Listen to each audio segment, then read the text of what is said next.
নমস্কার পাবলিক, আজ তোমাদের একটা হাই রিস্ক হাই রিটার্ন গল্প শোনাবো। বেশ কিছুদিন আগের কথা, ঘুরতে গেছিলাম, ফিরতে অনেক রাত হয়ে গেছে, দোকানপাট সব ঘুমিয়ে পড়েছে, আর আমাদের পেট তখন বিপ্লব করছে। সব দোকান বন্ধ, আমরা দুজন হন্যে হয়ে খাবার খুঁজছি। আর হঠাৎ চোখে পড়লো একটা বিয়ে বাড়ি।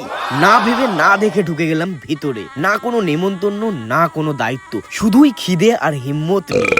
ভেতরে দেখি বৌদির ফটোশুট চলছে, কিন্তু আমাদের টার্গেট খাবার। তাই আমরা দুজন ক্যামেরা লেন্স এড়িয়ে সরাসরি চলে গেলাম খাবার প্যান্ডেলে।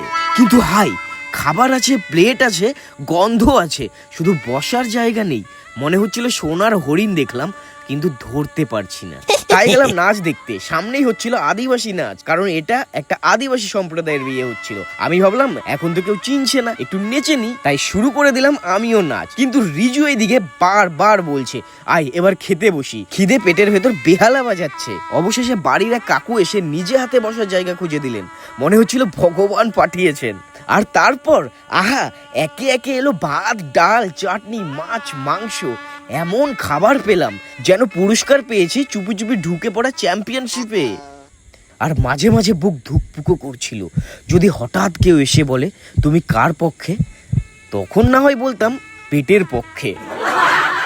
যাই হোক, শেষে ভরপেট খেয়ে একটু বিয়ে বাড়ি ঘুরে নিলাম।